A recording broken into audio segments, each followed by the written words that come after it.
All right, Ruth Ann, we are going to be at the Louisville Truck Show this year. Awesome. Yeah, it's great. And what is our booth number? It is 60141. We are looking forward to meeting and shaking hands with everybody, Ruth Ann. And we'll be, in case you can't find us, we are right across from the Kentucky State Police. So Ruth Ann's going to have to behave while we're there. And we are looking forward to being there and just being part of the show, Ruth Ann. Yep, it's West Wing in booth number 60141. Come out and see us.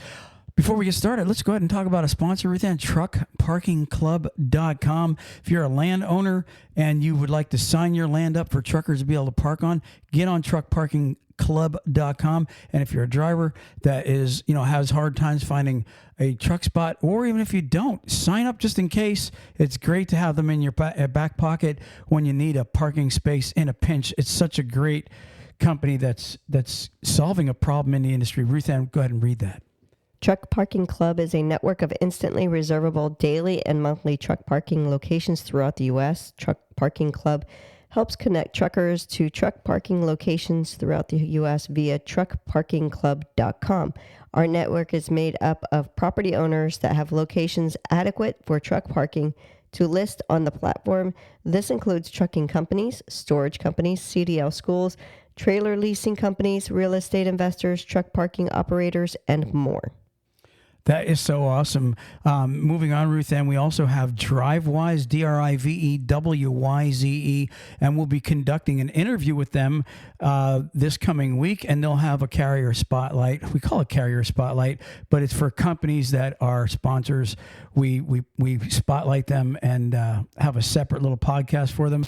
DriveWyze, app-based company, allows anybody from one truck owner-operator to a 1,000 truck fleet to just download an app and start bypassing the scales. It's just that simple, Ruth Ann. Moving on, also we have Carter Lumber. Carter Lumber is a great company for Class A and Class B. Class A and Class B, and local home every day. Mm-hmm. And they'll also take a driver that does not have a CDL. They have non-CDL driving positions. And also check out Carter Lumber. They have 160 plus locations east of the Mississippi. If you're a Class A, Class B, and guess what? If you're just graduating trucking school and you don't want to be on the road, chances are Carter Lumber can help you out with a local home every day job. Ruth Ann, last but not least, National Carriers. National Carriers. We did a show there at their terminal a few years ago. Mm-hmm. Such good people. They have those beautiful Kenworth T680s. They have every possible job in trucking: lease purchase, team driving, solo driving, regional driving. They have it all. And they'll also take a few students if you're graduating trucking school. Check out National Carriers and give them a call at 888-311-7076 and tell them TalkCDL sent you. By the way, Ruth Ann, DriveWise is going to be at the truck show this year also. So we're going to meet up with them and say hi, maybe do a little video with them. Sounds good. Awesome. Moving on. Moving on. So, Ruth Ann, why do you think the clearinghouse is clearing everybody out? I mean, it's pretty obvious, right? I was going to say, So now, I just wanted to, a few seconds here, I want to talk about this. Listen to these numbers. Okay. Approximately 142,000 truck drivers have been taken off the road since January of 2020 because they failed a drug test or, alcohol. And it was obviously, we know it, just to make sure that everybody understands the clearinghouse, it is now the doctor that conducts the drug screen or the alcohol test. He is now a DOT certified doctor. Okay. And if they do your pre-employment or they do your random and you fail, that doctor has the obligation, Ruth Ann, to put your failed drug screen in the clearinghouse, which now notifies everybody. At one time before the clearinghouse, many companies could hide it or not even report it, especially if they were related to somebody. Now nobody gets away. No, it's a very strict program. So I dug up a few numbers. Listen to this. An estimated 1% of all truckers are... Now, this is sad, actually, when you think about it. 1% of all truckers are driving under the influence at any given time.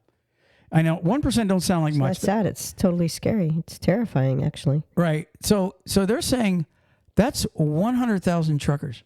Yeah. And they actually think the number, Ruthann, is actually 2%, which would be at any given day, 200 up to 200,000 people on America's roads in a semi-truck is either consuming alcohol going down the road, or he's snorting coke, or he's smoking weed, or he's popping pills. He's doing something, or she, and it's illegal, and they're driving, making America's roads unsafe. You know that we're big advocates for truckers here. Yes, we are. We grew up, I mean, especially me, grew up in the industry, loved trucking, but I absolutely do not condone in any way, okay, if you're an alcoholic and you're driving, or you're a drug addict. And I don't mean if you're an alcoholic that's not drinking. I mean if you're an alcoholic that you can't put it down. And I mean this, and I've said this before, Ruthann, if you're a trucker and you're drinking right now and you're driving, if you're listening to this podcast, stop right now. I'm serious. Stop right now. It is so much, the end result for you right now is so much better that you quit your job and maybe lose a lot of things because you can't pay your bills. I understand what you're thinking, but it's so much better for you than if you get caught. If you get caught in a semi-truck, I interviewed a guy the other day, Ruthann. His DUI was in a semi-truck. He had a DUI and it was in a semi-truck. Sad. It's very sad because this driver, and he's really frustrated. Not one person, there isn't a company, even a lot of your crappy companies, because of their insurance company, they will not touch this guy. So if you get a DUI in a semi-truck, you're pretty much done for life. And then here's the other part. We've reported many, many fatalities, Ruthann, caused by a drunk trucker or a trucker under the influence of drugs in a semi-truck. That driver not only loses his license for life or can't get a job for life, but he also goes to prison for, we've seen guys upwards of 60 years on the show here get, a prison sentence because of being under the influence and killing one or multiple people in a big truck. Mm-hmm. It was, I mean, we have our well-known cases of it, but then there's so many cases that are not worldwide or even U.S.-wide publications of it where the drivers have done damage to someone. It's those ones that are horrifying to the extreme that get that recognition. But just because we don't see every one of them doesn't mean that it's out there. Or not out there, I should say. And I'm going to say this before I forget, because I just want to read a couple more things, and then we're going to move on to the next subject. If you have a problem with alcohol or drugs and you're driving a semi-truck right now, stop. Pick up the phone and call me. Our numbers are on our Facebook page. You can call me if you need someone to talk to, you need someone to try to help you. I promise you, I will 100% try to get you the help you need. I promise you that. But I would not want to see you as a person. I understand addiction, Ruthann. We've had it in our family. Okay. Mm-hmm. My niece was on heroin. Yeah. Okay. And she was, listen to this, my niece, I ain't going to say her name, but she was a young girl. And somehow, we could blame the guy she was with all we want, but she blame anybody. She's still the one that, make your own choices. Elected to put it in her, right? So she goes from probably smoking a little weed to next thing you know, hooked on heroin, her and him. And we flew them down to Florida. Well, we flew her to Florida. We got her into a rehab center, and she still didn't get off it right away. No. Eventually, now she's about 5 years clean?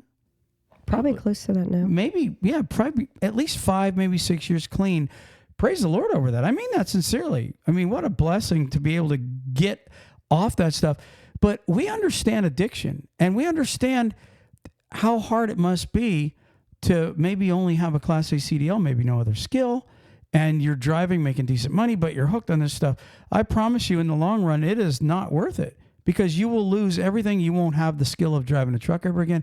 You're better off right now, quit driving and get help. And if it means you losing whatever, if it means you being homeless, whatever, because it's only temporary, Ruthann, until the driver okay, can get clean and then get back in a truck and make a good living and not have to worry about, man, I hope they don't pull me over at this weigh scale. Man, I hope I don't do something stupid here while I'm driving and have an accident and have alcohol in my breath or have drugs in my system and then I get tested. Because if you have an incident with most trucking companies, they're automatically going to have you tested anyways. Right. So either way, you're screwed. Even if you have a little backup incident where it's not your fault, you are now going to be getting tested, okay, with a lot of companies because their automatic rule, especially your bigger companies, the automatic rule is send them for a drug screen. It's an automatic. Well, you said the key word also is even if you weren't at fault. So you could be the most perfect driver in the world and someone else hurt you, hit you or back into you or, do something ridiculous. You will still have to go through that process. It's not just, oh, well, he hit me, so he's got to do it. You are both of you have to go through that process. And the one thing that has always been said when we speak to someone that has any form of an addiction, they say that it's what makes them feel normal. And then what happens is they have to keep taking more and more of the drug because then they don't feel normal again. And after they get off of it, they realize that it wasn't making them feel, that was their excuse to try and keep doing it. It wasn't that it was making them feel normal. Well, actually a little bit. I went to a couple of those meetings with a couple people, and every one of them were saying that. And because they were saying what happens with heroin, the heroin part now, they said what happens is when you are coming down because you haven't had your fix, it takes you below normal. You know what I'm saying? Like when you first start doing it, it makes you stoned and high to where you're above normal. But then what happens is as you're coming down, it takes you below your normal level into like depression or whatever the case is. And so as they're doing it, it brings them up to where, see, because they say remember there's an old saying, it's called chasing the white horse. Seriously, they call it chasing the horse. And what happens is the first couple times you use this drug, they say it's amazing. You're stoned, you're high, but what it does is it wrecks your life because you can never get back to that high again. You never can get that same high again, and you spend the rest of your time chasing that same high or the white horse, what they call it. And so, and like you're saying, Ruth Ann, it's probably not that they're getting back to a normal feeling. They're just needing to keep doing the drug, right? Like you're saying. And so, I never, for the life of me, could figure out.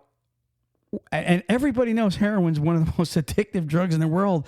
I can never figure out why anybody would ever even take a chance of putting a needle in their arm or snorting it, ever. Because so many people have that I can handle it attitude. They don't realize that certain things are unhandleable. And that's why it happens that way. That's why there's so many people with the addiction. They can't handle it. Oh, the toughest guy in the world thinks, I can handle that. They take it like any form of drugs, steroids or heroin, cocaine, any of that. It's not something that could be handled. It's something that's always going to be tough on you. I 100% agree with that. So let me just read a couple more of these stats. Now, everything. This is prior to the clearinghouse. It said many incidents of abuse were going undetected. It says, unfortunately, either because of willful ignorance, inadequate testing, or even industry-wide cheating on drug and alcohol tests. In fact, by providing ways to either hide it or skew it, came from magazines. You know how they advertise, like, especially in your GNC stores and all, they advertise like powders that you can pass a drug screen with. Oh, really? Oh, yeah. And I've talked to some drivers that says that it works. And then I've talked to some drivers that says that stuff don't work. They just got lucky. Yeah. Okay. Because they failed it while taking this stuff that the GNC stores, recommend. They'll drink lots of water to dilute their piss. Oh, I heard vinegar. Right. I've heard the vinegar thing, but they're saying that a lot of this comes from, I don't want to say GNC itself, but they do advertise these health and fitness stores advertise ways to avoid, especially because of the steroids. You know what I mean? They have stuff you can drink that supposedly will avoid it, but I wouldn't count on that. But anyways, that no longer exists anymore because Clearinghouse is cleaning it up. Now listen to this, in a recent study prior to the Clearinghouse, the FMCSA attempted to target the problem. They did a 2-week sweep in Washington, D.C. For 2 weeks, they wanted to search for commercial truck and bus drivers who were operating under the influence of alcohol or drugs. It resulted in 287 truck drivers and bus drivers taken from the road, and 128 companies faced penalties due to drug and alcohol problems, and more needs to be done to protect other drivers on the road. Think about that, Ruth Ann. 287 drivers in 2 weeks just from one city. So That's if you're going through, if you drove during that 2-week period, right, through DC, odds are you went by a trucker or a Greyhound bus driver or a city bus driver or whatever, one of those, big commercial vehicles that was drinking.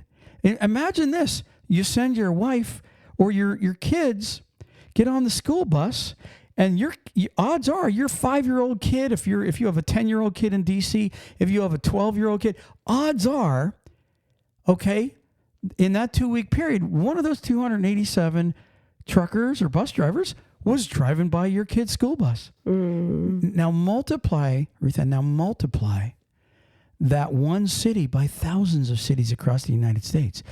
Every day. You don't realize when you put your kids on the school bus that there's a drunk trucker or a drunk bus driver, okay? Yes, it's a small percent, but still, it's still a problem.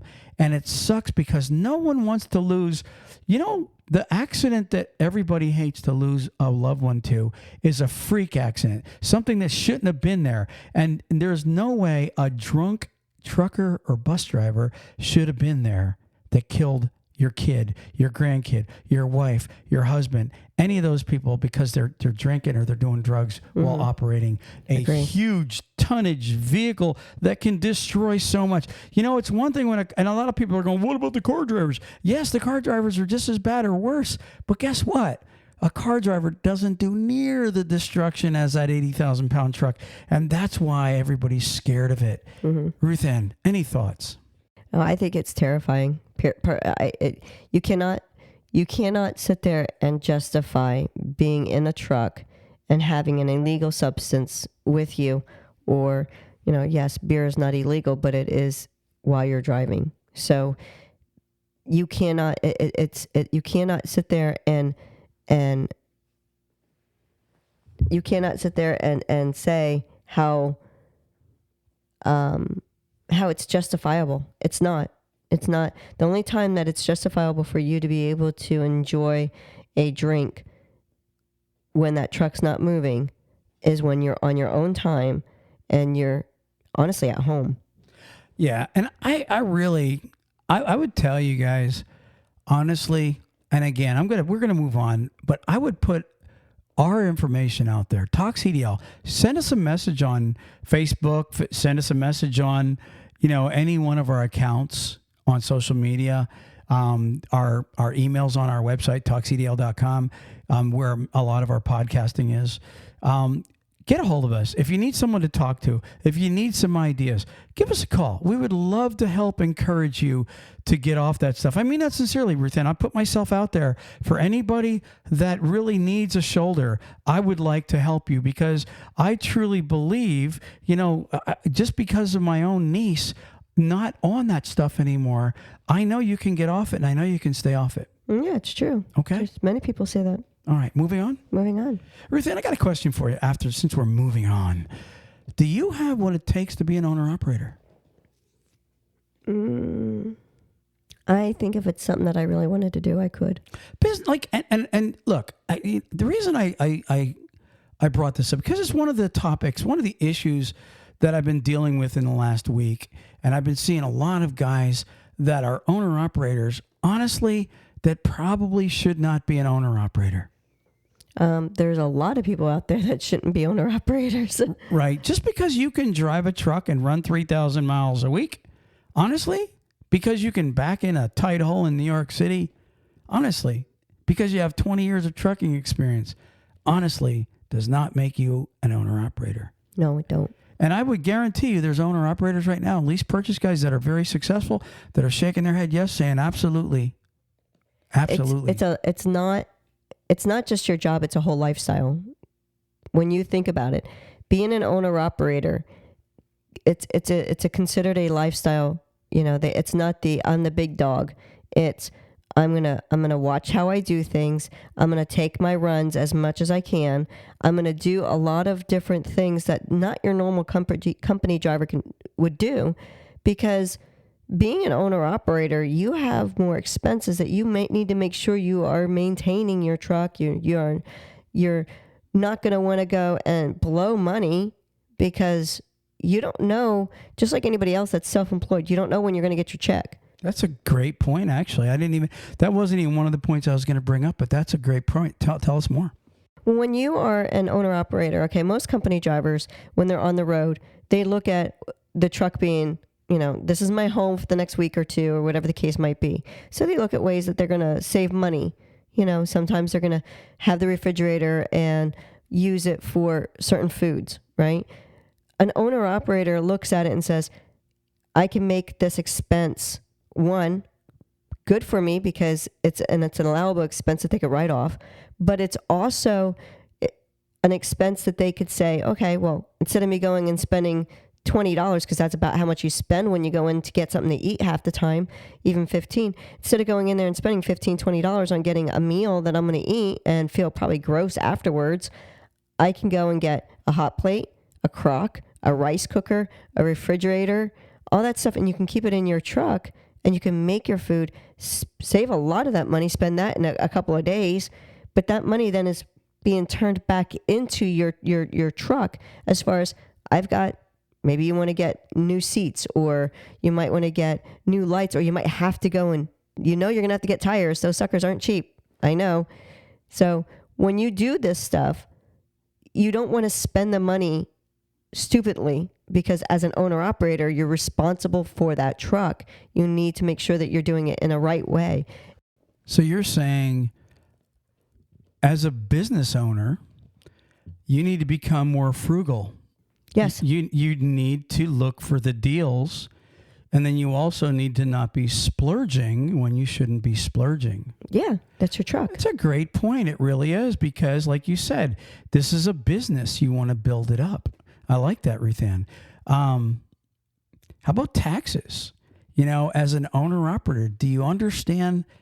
I mean, I've talked to lease purchase drivers over the years, and they'll say, yeah, I got to take 25, 30% out, and I got to put that all back. And you know what? If you got the willpower to take that much out every week, I'm not going to tell you not to, honestly, Ruthann. But at the end of the year, you're going to have a lot of that money left over, because if you incorporate yourself, and we won't get into that, Ruthann, but you understand when you incorporate, corporations eat taxes. Mm-hmm. Okay, so as an owner operator, I've actually sat and talked to the IRS about owner operators, an IRS lady, and she said if owner operators would actually file, which many of them get themselves in trouble, she said most of them wouldn't even pay anything.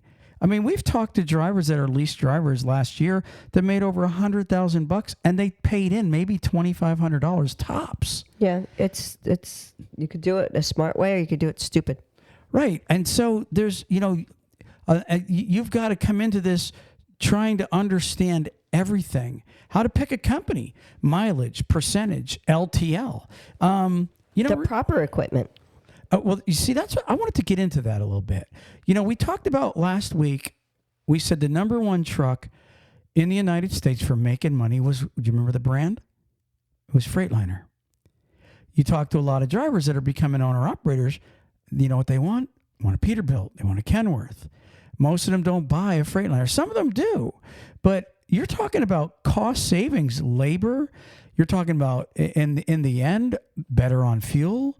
All the way around better, even though Freightliner isn't the fanciest, and it probably ain't built as great as the Peterbilt. I'm not going to say that they are, they are where your money's. I mean, if you're looking to make money and to be an owner operator, Ruth, and it really comes down to money. Because if you're investing money, that means you got to make money. You can't just invest money and lose money. I spoke to a guy that was a lease purchase guy this week, and I could not believe what was coming out of this guy's mouth. I really couldn't. He signed up with a flatbed company. Okay.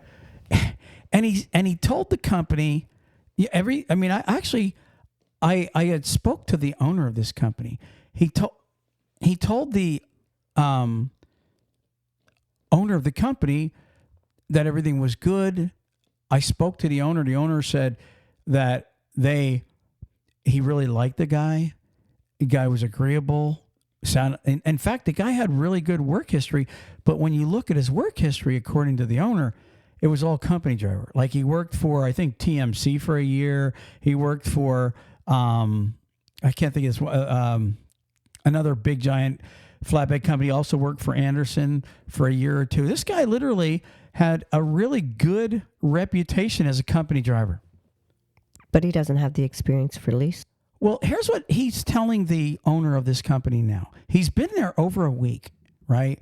So the first thing he did was they dispatched this guy on a load to get him going, right? And what did he do? He literally could have delivered this load by, I believe it was last Friday, right? And instead, he slept 12 hours at the terminal before pulling out. This was after he went through orientation. He was all ready. He was ready, hours to go, everything. He just decided to hang around and not get moving. So he ended up not being able to deliver his first load until Monday. Now, that is an owner-operator, right?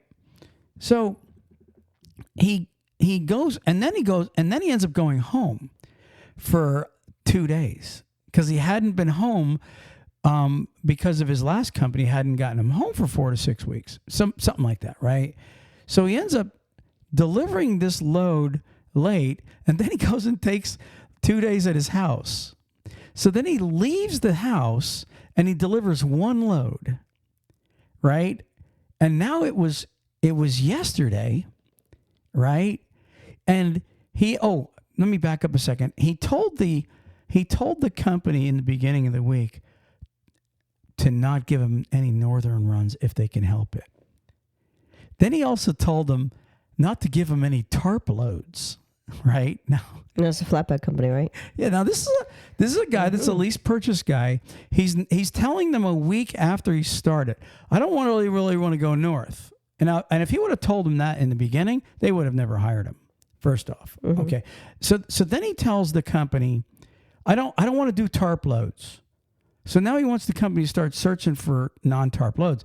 So then yesterday, the guy goes and he says to the company, I need you to start giving me 3 choices of loads. This is a guy that's wanting to be an owner operator. And so the company tried to tell him in a nice way, listen, man, with the industry right now, with freight being so horrible, especially at the end of February, beginning of March, you are not going to get 3 choices, because the guy's quoting this no force dispatch. Lease purchase guys are no force dispatch, and I should be able to do what I want to do, right? Okay. Now, when you say that in crappy times, you want a company to get you no north, no tarp, and give you 3 choices of loads. What do you think? What do you think his choices are going to be every day? Not much. No, and plus he's minimizing. Thank you. Mm-hmm. The choice is because he said I don't want tarp. Yeah, he's hurting himself. So now he wants chain loads, which, chains are heavy too. So I don't understand, your chains and your straps to strap down your flatbed. Yeah, he's just wanting no tarp. They still have to be chained. You're right. You still have all that other work that you have to do. So he just make it more difficult for himself to get. Well, so here's the icing on the cake. All right. He says chocolate. I don't know if it was chocolate or vanilla or maybe it was banana. But all I could tell you is yesterday they said to the guy, okay, here's a load from, I guess it was Birmingham, Alabama, right, to somewhere in North Carolina. And I guess the driver says he doesn't want the load, right? Oh, no. I'm sorry. It was a load from Knoxville, Tennessee, rather, I apologize, to Northern Virginia, right? Still a decent run. And the load was actually paying really decent, from what I understand, what the owner was telling me. So the guy says, he wants to take a 34. Okay, so so far. Now, let me round this up. Go ahead. He started 2 weeks, sounds like around 2 weeks ago. He did one run, went home for 2 days, did one more run in this whole time frame. So it's like a good week and a half. He's done 2 runs. Right? Yeah, basically. Okay. So in the third run, he said he wants to take his 34. So now the guy's waiting all day trying to refuse this load. And he's saying to the owner, this is supposed to be no forced dispatch. And the owner's trying to tell him, listen, guy, you didn't even make anything yet. I'm just trying to give you a load. And the load delivers like Monday, right? It's going to deliver Monday because it's picking up Friday night. And the guy can just go into Virginia and do his 34 there, right? He could already have the load ready to be delivered first thing Monday morning and have a paid load under his belt and ready to go, right? And it's all because he don't want to do northern loads, right? So he's making up all these excuses about no forced dispatch. He should be able to do what he wants. And because Virginia's northern to him. Well, when you get up to Northern Virginia, you're up near D.C. If you live in the South, Northern Virginia is north to these guys. But the bottom line with it is, this is why I wanted to bring this subject up. Do you have what it takes to be an owner-operator? Drivers out there, if you are considering right now, especially lease purchase is very dangerous unless you go with a company that has their own freight or contracted freight. If you're going with spot market freight, you're probably hurting you shouldn't be doing it. But if you're wanting to be an owner operator or a lease purchase driver, you got to do what it takes, Ruthann. You've got to listen. If you got a good paying load going to New York, I don't care if it goes to New York City. Most drivers going, yeah, but then I got to pay them tolls. It doesn't matter what you've got to pay. It's a write-off. Well, here's what it also doesn't matter what you got to pay if the profit at the end of that load is good.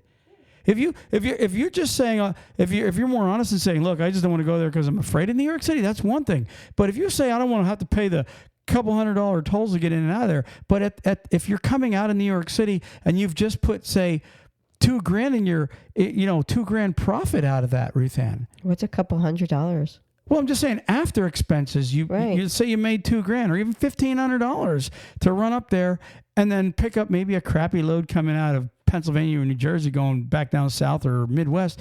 What does it matter?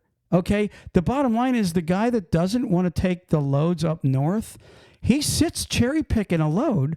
That's called cherry picking. Mm-hmm. He sits cherry picking a load and he ends up waiting at least one day, maybe even upwards of 2 days, waiting for the load going, like say to Texas or something, or Arizona, something southern where he's maybe making $1, but he lost money because his truck sat for 2 days and he's still paying truck payments and insurance and everything, sitting around doing nothing. You're still paying. You just because, especially if you have a tractor that when you're not going to sit in that idle. When you're in it. Well, unless you have an APU, but you're still losing. Like you said, if you're losing money. You're paying out money in idling. You're paying money out because it costs you daily for your truck payment. Exactly. So you're still losing the money. So that's where you are not really made to be a business person if you cannot constantly think of a way to keep that tractor moving. That is your business. Yeah. So really what I wanted to say, and we're gonna end this segment here in a second. If you don't have what it takes in business, a business mind. If you're a guy right now, and there's a lot of these guys, Dan, that they and I've talked to them over the years, and I've talked them out of becoming owner operators because a lot of them think because my name's on that truck and I'm paying for that truck, I could do whatever I want. I want to tell you something. 2 years ago, a year and a half ago, when the COVID times were all coming up and the rates were just through the roof and you guys can make money and pick wherever you want to go, I'm going to tell you something. Truly, yeah, at that moment, you can say that. It's my truck, I'll do whatever the hell I want. Unless you own your truck outright and you don't have a truck payment, okay, and you're staying local, okay, if you're an over-the-road guy doing a lease purchase, I'm talking more to lease purchase guys than really the guys that are buying their trucks with them. If you're a lease purchase driver, your name is not on that truck until you pay it off. It's still the company's truck. And the last thing they want is their truck sitting for days. If you go and lease purchase on with a company, they need to make their 20% or their 10% or whatever their percent is. They want to make their money. And if you're a guy that's saying, I'm going to go where I want to go, I'm going to run when I want to run, I'm going to go home when I want to go home, lease purchasing is not for you. No, it is not. Absolutely not for that kind of a driver. And especially fast forward to our times today, you're talking right now, Ruth Ann, an industry that doesn't have a lot of freight. And we're about to talk about that. Companies going out of business like crazy because the freight volume is down. And you're going to come into the industry thinking you're going to be a lease purchase driver calling all the shots. And you'll get some companies that'll lie to you and tell you that you're in charge. And when you get there, you're in charge if you take the load. If you don't take the load, you're going to lose your ass. It's just that simple. Mm-hmm. So if you're not prepared to go where the freight is, and I'm going to tell you something, a good portion of the freight in this United States goes to the Northeast. So if you don't want to do the Northeast and you think you're going to find a lease job right now that's going to keep you in the South, and some of these guys may still have a decent lease out there, Ruth Ann, and they're running for a company that has contracted freight or their own freight, those guys might be still doing pretty decently, but they ain't leaving their job. Those guys are going to stay there, and those jobs aren't open right now. I can tell you that. No, you have to, if you want to sit there and contemplate whether or not this is for you, sit down and write your pros and your cons. What am I willing to give up to be a owner operator? What am I willing to invest to be an owner operator? What do I not want to do? You know, if, like Troy said, if you're not willing to go all 48 and in the Northeast where a lot of the prominent freight goes, Chicago, don't do it. It's not something for you.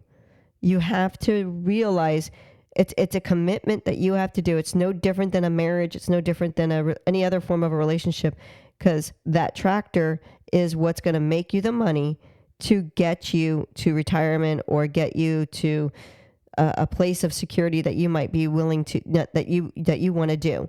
If it's starting out small and building your own fleet, you will never get there if you're not willing to do these things. That's the same way as if you had a driver. Think of it that way. If you had a driver, you had your own tractor, and you had someone driving for you, and they're not wanting to go up to the Northeast or to certain areas, and you're like, but you have to, because that's how our truck's going to make the money. You have to decide whether or not you're willing to do that. If you're not, then don't look at that as being a venture to go to. Let me just, we're going to end this segment, but let me just break it down in a couple words, Ruth Ann. If you're a driver that wants to do what he wants to do, that wants to go where he wants to go, that wants to be home when he wants to be home, that wants to stay home as long as he wants to stay home, leasing is not for you. It's not designed for that guy. I'm going to tell you just in a couple simple words. Leasing and lease purchasing is only designed for the driver that's willing to do what it takes and bust his ass to make the money. I promise you that 100%, especially when times are really crappy like right now, Ruth Ann, leasing is not for that guy that thinks it's designed for the guy that wants to run the way he wants to run. It is absolutely not. And if you found one like that, hang on to it, because there's probably no other openings, because there's a million guys that want that job, and they do not exist right now, Ruth Ann. Ready to move on? Moving on. Let's move on, drivers. Sad story, Ruth Ann. Just a quick note on something that I read the other day. I think it was on CDL Life. A truck driver was reported missing. They found him deceased. Guess where? Underneath his own truck. Underneath it? Apparently, it says the body of a truck driver was discovered at a truck stop in Kenly, North Carolina on Thursday morning, according to local news outlet. It says police in Kenly were looking for a truck driver after he failed to contact his employer as scheduled, according to the Johnson County report. It says this. It says around 10 a.m. on March 2nd, Kenly police discovered the body of a truck driver underneath his truck in the rear lot at the Petro truck stop located off of I-95. It says police found tools near the truck and believe that the truck driver was underneath the vehicle making repairs when the truck rolled on top of him. So guys, listen, man, it's so important to make sure those. I'm serious, Ruth Ann. You know, I'm ditzy, and you know that. I'm absent-minded sometimes. That stuff like that scares me that I would do. You know what I'm saying? Remember I told you the story about the driver. It was a CR England driver, okay, up at oh gosh, this was like 30 years ago. I believe it was a CR England driver. His wife got out to shut the doors. They had just pulled out of the dock. The truck driver pulled up. The dock was on a little bit of a pitch. The truck driver pulled out and then started doing his logs, because that was paper logs back then, right? And you know how you got to really push down on the brake in a semi truck. Somehow, I've done this before, where you start drifting and you don't even realize you're drifting, right? Well, apparently, while she was back there shutting the doors, he drifted back and killed her. Poor guy, you know, and just not paying attention, guys. And so obviously, his truck somehow drifted back on him and crushed him. Now, I don't know the full details, but the bottom line is, obviously, this stuff is preventable. And, you know, the other thing that I would do, especially if you're on an angle where something can really roll hard, I'm chalking my wheels. Yeah, I would agree. I'm braking. If I'm going under something, I'll tell you what, like I've been underneath cars that are jacked up, and you're looking at it like, well, I hope that doesn't kick out. I'm going to get crushed here. You know what I mean? I've been under cars working on them with some skimpy ass jacks and jack systems. So, you know, a tractor trailer can crush you in 5 seconds and you're done. Guys, be careful. And that's it on that segment, Ruth Ann. Moving on. Ruth Ann, I'm just going to mention a couple things here. We're going to start talking about layoffs in trucking. Right now, it's horrible. I mean, I'm serious. And we've been predicting this, and many people have been predicting this. It's been getting worse. You know, look, and I'm going to say this again. What happened was you had the COVID times, and because of the COVID times, rates were so high because brokers couldn't get their freight delivered. You know that. I do. Okay, and so what it did was, and I just read an article agreeing with me, where it attracted new trucking companies. People seen that. I'm talking like not just from the U.S., companies from all over the world. They're looking at the United States and they're going, "Wow, look at that!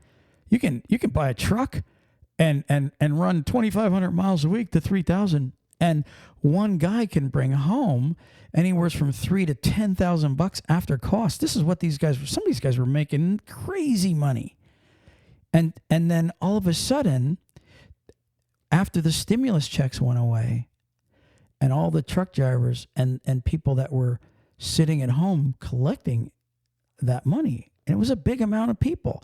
The reason we know it was a big amount of people is because these brokers were paying these giant rates. They had to beg people to take their freight. Well, all of a sudden, stimulus checks went away, the weekly unemployment checks went away, and these truckers that were sitting home, they all flooded back into the market. At the same time, the fuel went up last year, which was this crazy combustion situation, whatever. I like that word, combustion.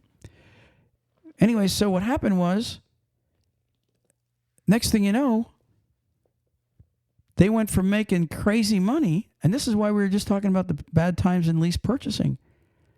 A lot of these guys were bringing home $3,000, $4,000, $5,000. I'm talking to lease guys right now, Ruth Ann, that are bringing home $200 and $300, $500, $700, and these are with companies that were promising $3,000 a week. These guys are not making it. And this is what's going on. And so I seen an article that says, why are so many trucking companies going out of business? Well, this is why. Layoffs are crazy right now. Trucking companies are tightening up their belt. They're trimming down. They're selling equipment. They're trying to hang on and survive. But with the rates the way they are, this is what's happening right now, Ruth Ann. They're pushing trucking companies out of the industry. And guess what truck drivers are doing? To survive, they're taking lesser paying jobs. And we talked about that a couple of weeks ago where, you know, these guys that were getting 70, 75 cents, and there's still some guys getting that. But what's happening is the guys that leave that company because they're not getting miles, the next guys are getting hired in at 55, 60 cents a mile. You know what I mean? And so now they're paying they're giving those guys more miles than the guy that was getting the 70 cents a mile. And it's slowly bringing everybody's pay down. So pay reduction in the industry is happening right now for those that want to survive and hang on and drive.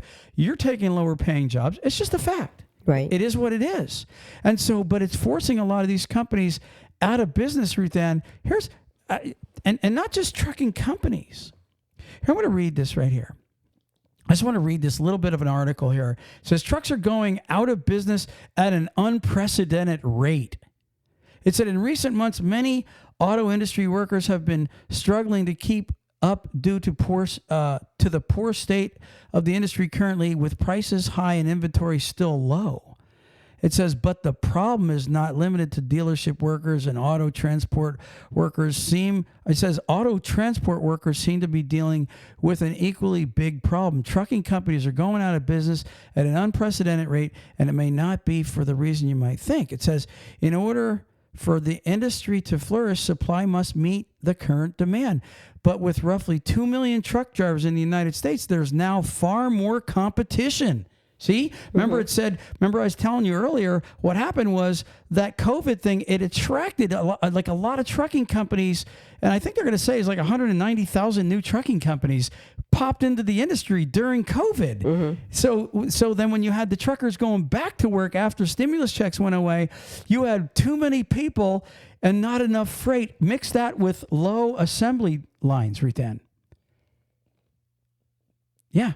You know what I mean? Low production. Right. Mix all these guys coming back in the industry with like GM and Toyota and how many times we go in Walmart and we see this bare, that's bare, this ain't being produced, this ain't being produced. We were talking to the Honda dealer. That's what I was thinking of. That's what I was going to say when you said about the production line. I was going to mention that, and then I didn't want to cut you off. No, go ahead. That's cool. What did he tell us? He said that some of the chips that are being made, that they're not the adequate chips that there used to be. Correct. So when you have like in my car itself, in my Passport, I have it that the front seats and the passenger back seats have heated seats.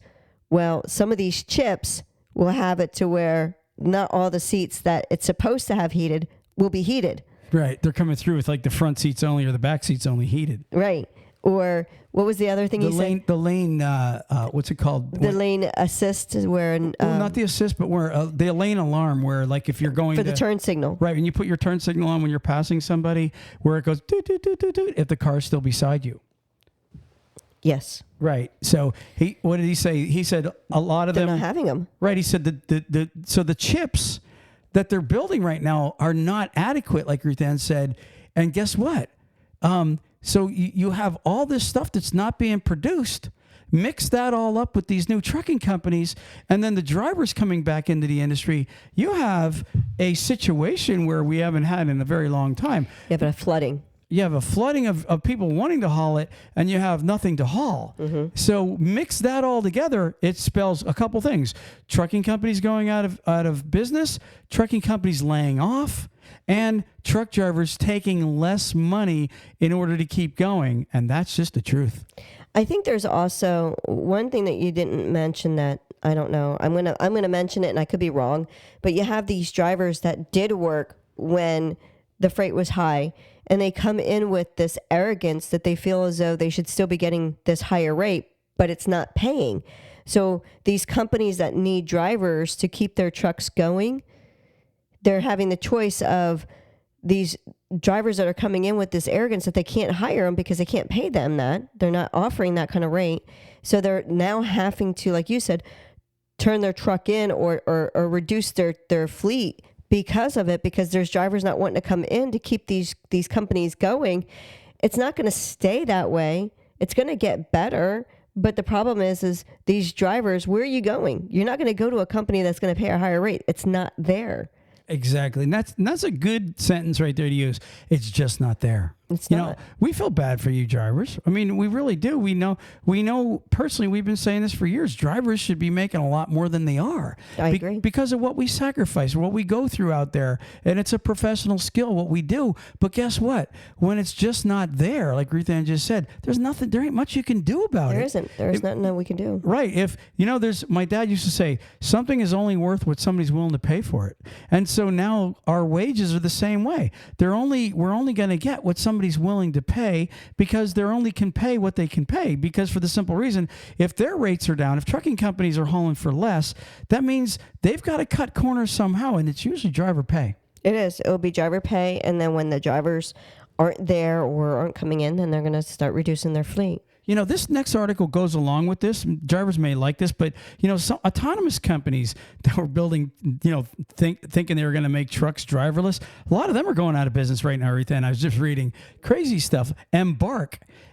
We've all seen Embark on the road, right? It says Embark Trucks, the autonomous trucking company that went public in 2021 via, now listen to this, guys, 2021, they merged with a special purpose acquisition company. It says they're cutting 70% of their workforce. Wow. And it says, and the pain is not over there. The CEO, Alice Rodriguez, noted in an email, he says that the remaining 30% of the workers will focus on winding down operations. So it sounds like they're just going out. Yeah, so it sounds like winding down operations does sound like they're looking at reducing and what's the word I'm looking for? Well, they're not doing, autonomous trucks are not where they promised they'd be by now. Liquidating. And a lot of them, exactly, and a lot of them, Ruthann, had lost a lot of their backers because people were investing billions of dollars in all this autonomous stuff, and now all of a sudden it's taking a crap.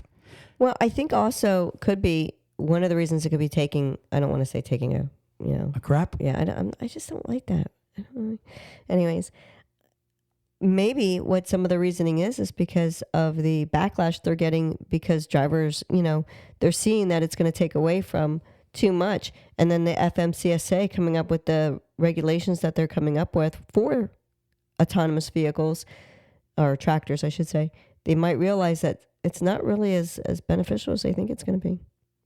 Well, I'm hoping. I almost think it's, poetic justice in a way. Yeah. And we got some stuff on another autonomous trucking company having troubles.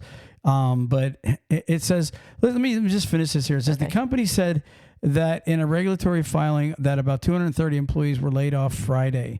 A source familiar with the plan said the cuts were announced Friday morning. The layoffs are expected to occur in the first and the second quarters. Unfortunately, after thoroughly evaluating all alternatives, we have been unable to identify a path forward for the business in its current form, Rodriguez wrote, later adding, today, having exhausted all alternatives, we are taking the incredibly difficult step in laying off 70% of the company and shutting down our Southern California and Houston offices.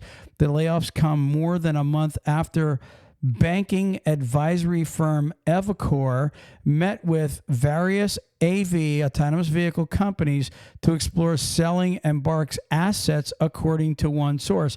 A sale of assets appear to be the next order of business, according to the regulatory filing posted on Friday. Embark's board approved Wednesday a process to explore, review, and evaluate a range of potential strategic alternatives available to the company, including alternative uses of its assets to commercialize its technology, additional sources of financing. So they're needing money, it says, as well as potential dissolution or liquidation of its assets. So listen, y'all can read this article. It's in a place called TechCrunch.com. Check that out, guys. It is what it is. Autonomous vehicles, these guys were so pumped up on making driverless trucks that they spent their wad, and then they had problems. Here, I'm going to move on to this next story that's kind of with it. You've heard of Too Simple. Another autonomous trucking company, right? An autonomous truck maker, rather. I shouldn't say trucking company. Listen to this. Now, I didn't know this, but there was an accident. Too Simple had an accident, right, on a driverless truck. Now, listen, it says, feds close probe into the Too Simple autonomous truck crash. The Federal Motor Carrier Safety Administration has closed its investigation into a heavily publicized crash of Too Simple autonomous truck. Too Simple said it responded to several FMCSA requests following the April 6th non-injury incident on Interstate 10 in Arizona. The probe closed with no penalties. The National Highway Safety Administration declined to open a separate probe, the company said. A driver, listen to this. This is what pisses me off about this article. Of course, the company tried to blame the driver. I thought it was a driverless vehicle. Right, of the driverless vehicle. Now, listen to this. It says it was a driver supervised autonomous truck. So there was a truck driver in it. It says he took an unintended sharp The truck, rather, not the driver. It said the truck took an unintended sharp left turn across a lane of westbound traffic on I-10. So it cut in front of everybody without any warning and struck a concrete barrier. It says the safety driver tried to counter steer the truck, which followed a computer-generated command that was several minutes old. So now let's stop right there for a second. So did you hear what it said? The command was several minutes old. And it was also a command to do what? Just turn. So all of a sudden the chip went, cut left here while we're going down the interstate. Just make a quick left. And so obviously, what was that? Made me think of when we're in a parking lot and I keep telling you, park here, and you're like, what? Oh, I hate that. She does that crap to me all the time. I'll see a parking space that I want to go to, and she'll go here, and I'll be like, stop it. But anyways, going back to this. So this too simple truck, right, commanded by its computer system to just turn left, make a left, right? And you know what it reminds me of, Ruth Ann, is these companies, and we've read articles where they see a day where a truck driver can just lay in his bed while he's going down the road. In fact, we did a report on the trucks that spoon, where the one driver drives down the road, right? Mm-hmm. And he controls the truck behind him, and that guy has to sleep because he's going to be the guy getting up and controlling the truck himself at one time. But guys, you see, just by computer error, how would you like to be in bed going down the road and your truck just decides to go, hey, I think I'm going to go off this 1,000-foot ravine. Boom, you're dead. Just because all of a sudden in 1 second it fried, it did whatever. Who the hell knows why the computer did it? But listen to this. I want to move on. It says Too Simple. This is the company, TUSIMPLE. Too Simple initially said the incident was driver error. So, you know what I mean? Right away, because they're scared.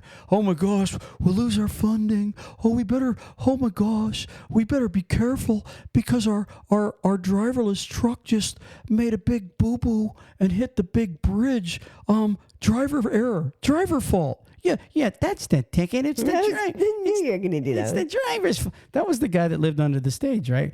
At the David Letterman show. Yeah, that's the ticket. It was the driver's fault. It was, yeah. But so it says Too Simple initially said the incident was driver error. Later, it acknowledged its computer system and the safety driver were both responsible. So they're both at fault. And I'll admit, probably so. If I'm the safety driver in a non-driver truck in an autonomous vehicle, I'm not even getting my ass out of that seat, Ruth Ann. I don't care how many miles I've gone without it really wrecking or doing anything stupid.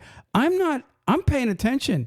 I am literally going to be there. That's your job. That's your job. So yes, I would say it was partly his fault, but at the same time, I don't care what anybody says. If the wheel all of a sudden just goes and does that, you don't have the reaction time. Exactly. There's no way you're just going to grab that wheel and get it back under control. So I would say it was 99% computer-generated fault and 1% driver, or maybe a couple percent more. Well, here's what I have to say with this part here, because I'm the one that you like to say that has the worst reaction time in the world when it comes to certain things, right? You'll say, look there, and it takes me like, what?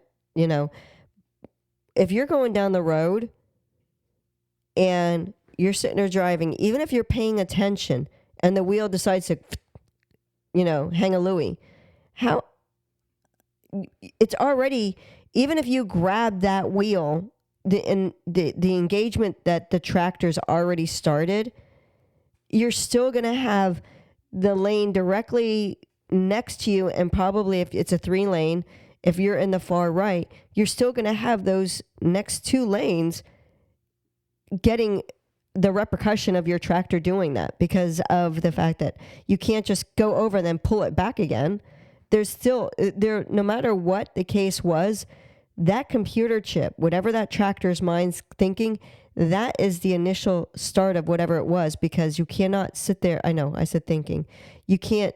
The driver couldn't have stopped whatever it was going to do. There's no possible way. I agree. It's almost like if you think of the same concept of you slide on water or ice and your car goes sideways, only a professional stunt driver is probably going to be the guy to bring that back under control, or somebody gets lucky. Other than that, most people are going to wreck. Once your car starts going, You know what I mean? You go into a slide. It's the same. That's what happened to that driver in that truck. Even if he was sitting in the seat, which he might have been, but he might have been sitting there reading or not paying attention. I don't know that part. But for you to grab onto that wheel, once that truck whipped to the left, guess what, man? It doesn't really matter. You're now probably in a slide, and now you have to be like a stunt driver trying to bring a tractor trailer back under control. The odds are you're going to wreck, and really, it was really the truck's fault. It was the brain fault. It was just computer error, and it's bad. Now listen to what happened as a result. It said Too Simple's leadership among autonomous trucking startups suffered from the crash. It was the first to conduct a driver-out pilot called Ghost Rider. The truck with no human in the cab covered 80 miles of night driving from Tucson, Arizona to the rail yard east of Phoenix in December of 21. Listen to this. It says Too Simple did not immediately inform Navistar. Navistar was the manufacturing partner at the time about the crash. So they didn't even immediately tell their backer company, right? Now, that's not good. That's really not good, man. When you start hiding stuff from the guy with the money and the boss or whoever the hell it is. It says following several months of boardroom drama in late 2022, Navistar and Too Simple ended a 2.5-year partnership targeting development of a Too Simple enabled international LT Class 8 truck that was to go on sale in 2025. So Navistar said, you know what? We're out. It says, Too Simple said, we prioritize safety at Too Simple. CEO Cheng Lu said in a statement after the incident, we halted autonomous operations, launched an internal review, and collaborated with regulators. Our review resulted in additional improvements in our system and testing operations. I'm not buying that, to be honest with you. He says, we are committed to continue. Of course they're going to say we're continued to committing our mission of developing a commercial-ready, fully autonomous driving solution for long haul and heavy. I don't think they're ready, Ruth Ann. I think that right there, just that little bit of an incident with a driver in there to watch it, and that's just one accident that happened. How many times do you think that the safety driver, I guess that's what they're calling the guy in the truck, how many times do you think the safety driver in all these trips had to grab onto that wheel? And I would be willing to bet, and I mean this sincerely, I'm going to just say allegedly, and it's my opinion, whatever you want to say, I would be willing to bet that those drivers that are safety drivers in those trucks are obligated and contracted, or whatever the case is, not to tell anybody of anything that happens negative in that truck. I agree. Would you agree with that? Yes, I agree. They're probably under some kind of contract to keep their mouth shut. I would be willing to bet 100%, because there ain't no way that those trucks, I mean, we've got semi-autonomous vehicles, and they'll go like a mile to 3 miles on an interstate, and then they'll slowly start drifting off the road, and we got to grab the wheel. I would just be willing to bet they've spent billions of dollars. The industry's embarrassed, and I feel bad for them, but I'm actually happy. I really mean this, because the last thing I want to see is millions of truckers out of work. And I'm not saying that someday autonomous trucks won't be there. No, I'm sure it will be someday. I don't think it's going to be as soon as they think it is. Nope. Absolutely not. Nope. We're not ready for the Jeffersons. And I would love to know. Or Jetsons, sorry. I would love to know if the FMCSA, the government, everybody that's involved in this, are they seeing and hearing of any reports? You know what I mean? Like, if I'm the FMCSA or I'm the government, right? My question to Too Simple and Bark, all these autonomous vehicle makers, you know what my question is to them? I want a report of every mile of how many times your safety driver has to put his hands on those on that wheel, how many times your safety guy has to hit them brakes. We want a full report, and we want cameras in that truck. We in fact, we don't want a report. We want it all videoed. Yeah. So we can go over tapes and tapes and tapes of what's actually going on in that truck. Right. Because listen, the last thing we want to do is, and look, a lot of these guys stand to make billions. That's why they were investing. I want to just say this also. Ever since that all happened, listen to this craziness. Too Simple, in April of 21, they started with $8.1 million market capitalization, right? Too Simple shares began a roller coaster ride that eventually turned downward. Too Simple shares closed on Thursday. You ready what they closed at?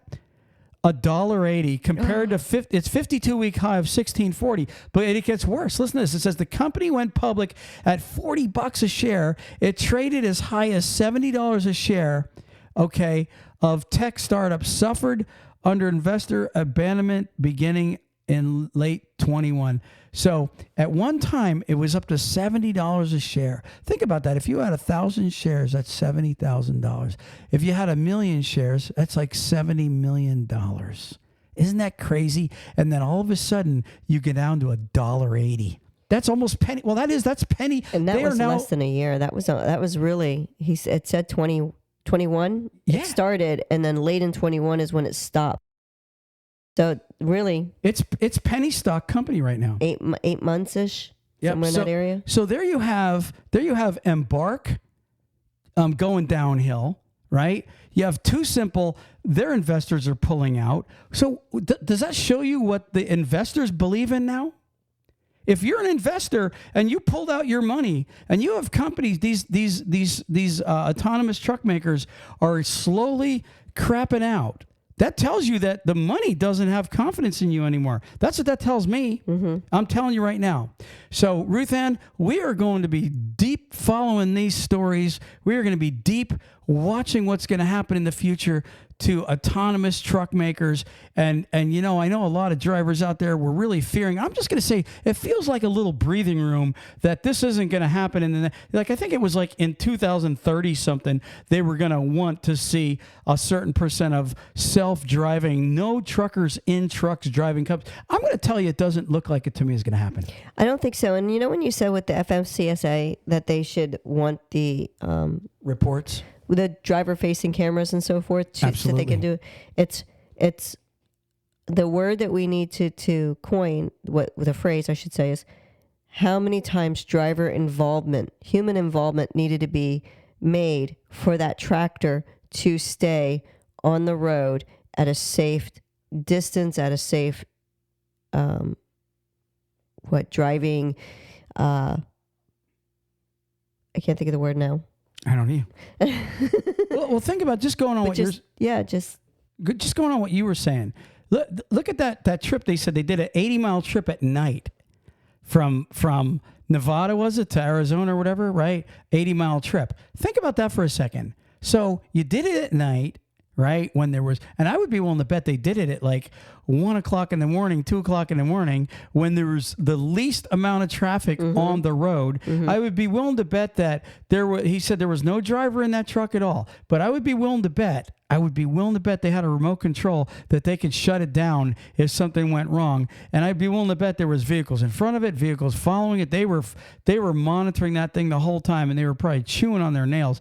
I'm like you. I would like to know what the monitoring shows to every one of these drivers that have the safety driver that's not supposed to touch the wheel. I would like to know what is the statistics on how often you got to grab that wheel and how often you got to touch that brake. And I bet you we can't get those stats right there. Human involvement. How much? Maybe when we go to Matt's and the FMCSA is going to be in the lobby there, we should say, this is a question we want you to start asking. Yeah. Hey, let's do it. I don't mind doing that. Yeah. So anyways, awesome. Ruth Ann, awesome podcast this week. I think it's time to move on. Do you have the word of the day by Word Genius, Ruth Ann? I do. They make us smarter every time. They do. I do want to say one thing, though. Yeah. If we have a moment here.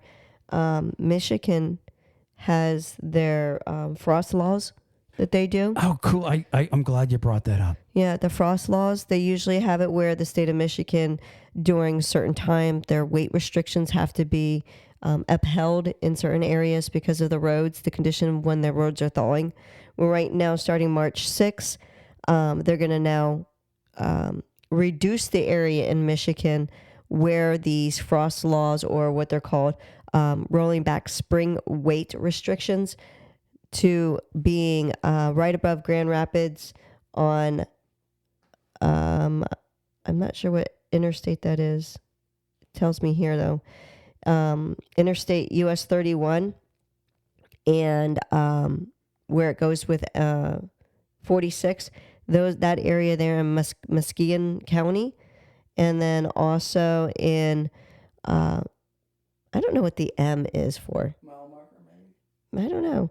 It just says highway south of lying on M55 from US 31 to intersection in Manistee County east to M66. Well, maybe it is mile marker.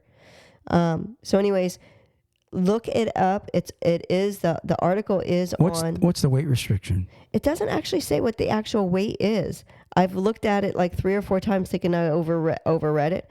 I'm not. It tells me, it doesn't even say what the weight it's going to be, but it does say. Well, we should find out. Yeah, starting March 6th, the Michigan Department of Transportation institutes its annual spring weight restriction in certain areas in a move to protect roads as the ground thaws.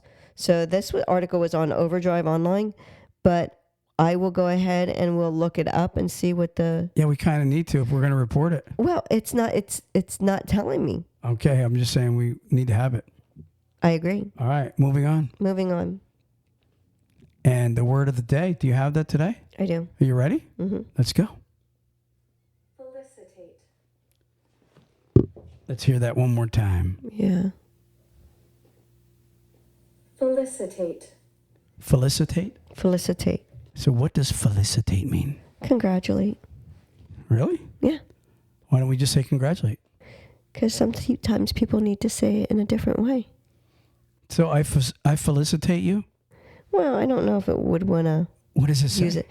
Their sentence is, we wanted to be the first to felicitate our niece on her spelling bee victory. The CEO felicitated me for leading my division to record profits in the past year. It's just a different way to say it. Yeah.